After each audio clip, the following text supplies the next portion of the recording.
Okay class, makinig kayo na mabuti dahil pagkatapos ng story natin ay may katanungan ako. Sige, isang araw may magkaibigan na sina Princess, James, Samantha at John. Sa labis ang tuwa ni John, natulak niya si James kaya siya'y nadapa. Sino ang tumulak kay James Melvin? Aba, hindi ko alam, sir. Anong hindi mo alam? Hindi ka kasi nakinig. Nakinig po ako, kaya huwag mo akong pagbintangan. Anong pinagbintangan ka dyan? Pinagbintangan mo ako na ako daw ang tumulak kay James. Nanahimik nga ako dito eh, hindi ko nga alam kung sinong James na yan. Tapos, pagbintangan mo pa ako? Ay nako, papuntahin mo ang nanay mo dito. Sige, kahit tanungin mo pa ang nanay ko, hindi ko talaga kilala yung James na yan.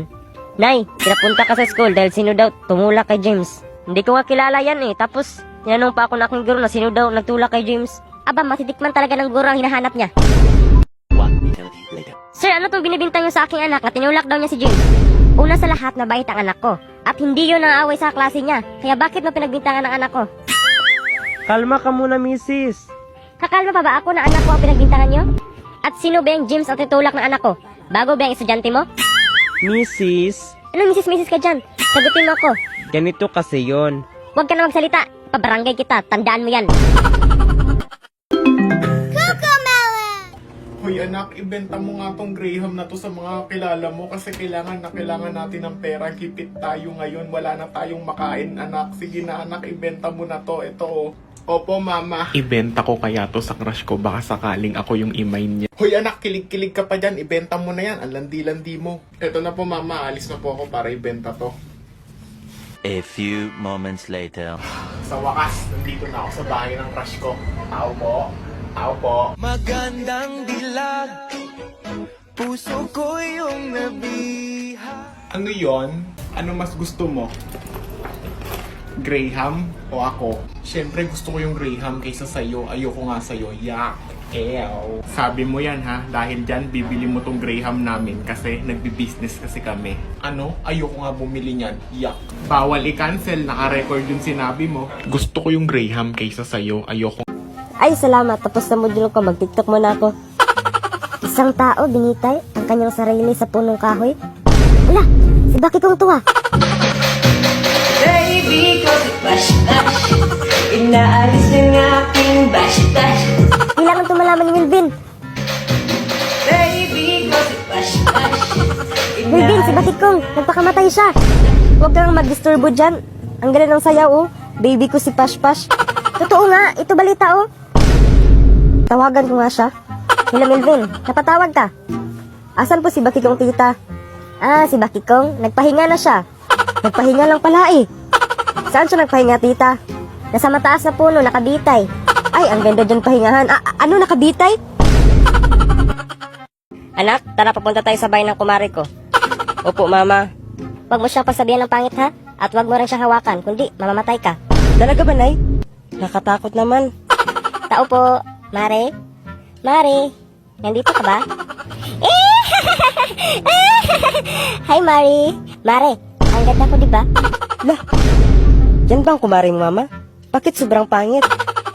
Ito na bang anak mo, Mare, si Bakikong? Oo, Mare. Bakikong, hawakan mo ako. Ayoko, no? Baka mahawakan ako sa kapangitan mo. Kung hawakan mo ako, maging kayo ng crush mo. Totoo ba yan? Ayos, maging kami ni crush. Di ba, anak, sabi ko sa'yo huwag kang magsabi ng pangit? Hala, Mare, may pugi, oh. Saan? Wala naman, ah.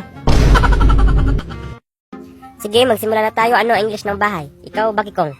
English ng bahay, sir. Na, hindi ko yan alam, sir. Ano ka ba, Bakikong? Magkapatid ba kayo, Melvin? Puro kayo hindi alam ang sagot. Sige, tandang-aralin mo yan, ha? Mama, papa, ate, kuya, ano English ng bahay? Alam ko na. Kubo yan, kubo. Kubo. Alam mo na pala ang sagot, eh. Bakit ka pa nagtanong? Sa nanay kong chismosa. Da. Yes, thank you. Makalaro na ako ng ML. Sige po. Yan ba ang English ng bahay? Sige po, salamat. Okay, bakit kung nasagutan mo ba ang takdang aralin mo? Sige, ano English ng bahay? Alam ko na. Kubo yan, kubo. Kubo. Anong kubo? Mali ang sagot mo. Alam mo na pala ang sagot, eh. Bakit ka pa nagtanong? Bastos tong bata to, ah. Saan mo yung nakuha? Sa nanay kong chismosa. Da. Wala kang respeto, suspended ka ng isang taon. Yes! Salamat, makalaro na ako ng ML. Yun na, lupad lang ng lingoron. Class, dahil busy ako ngayon, bibigyan ko lang kayo ng takdang aralin. Okay? Sige, 5 minus 2. Ayan na naman, takdang aralin na naman. Nay, tay, ate, kuya, 5 minus 2. Ikaw ang aking mahal hanggang sa dulo ng walang hanggan. Yan ang sagot ko sa'yo. Opo, baliw na baliw sa kanya. Huwag kang tanong-tanong dyan. Sinira mo ang moment ko dito sa pagsulat ng love letter. Okay lang yan, kahit ibagsak mo pa lahat. Yan ba ang sagot ng 5 minus 2? Sige po, salamat. Oh, Bakikong, ano ang sagot mo sa takdang aralin mo? Ikaw lang aking mamahalin hanggang sa dulo ng walang hanggan. Yan po ang sagot ko sa'yo. Okay, Bakikong, nabaliw ka na yata. Opo, baliw na baliw sa kanya. Hoy, 5 minus 2, sagutin mo to. Huwag kang tanong-tanong dyan, sinira mo ang pagsusulat ko dito na love letter. Ganun ha? Bigyan kita ng bagsak na marka. Okay lang yan, kahit ibagsak mo pa lahat. Ay, lata lang naman ni Moron. Okay, Bakikong, 2 plus 2. Ala sir, hindi ko po alam. Hay naku, Bakikong. Sige, bukas mo yung sagutan. Magpaturo ka sa mga magulang mo. Sige po sir. Mama, papa, kuya, ate, 2 plus 2. Ano? Ikaw ang nagtuturo, hindi mo alam? Ay nako, sa nanay mong chismusa. Hindi ko po alam pare eh. Tara, hindi kita urungan. Gusto mo suntukan tayo doon? Yan ba yung sagot? Sige. Okay, Bakikong, 2 plus 2. Ano? Ikaw ang nagtuturo, hindi mo alam? Aba, saan mo yan nakuha? Ay nako, sa nanay mong chismusa. Bakit nadama ang nanay ko dito? Hindi ko po alam, pre. Umanda kang bata ka, ipa-office kita. Tara, hindi kita urungan. Gusto mo suntukan tayo doon? Ay naku, Bakikong. Uy. Anak, Melvin, gusto ko sumulat kayo ng liham na nakakaiyak ha para sa akin dahil alis na ko bukas. Para kapag namiso kayo, yan lang babasahin ko. Opo, Nay, madali lang yan. Sure ako, iiyak ka bukas. Sure ba yan, anak? Sure, Nay.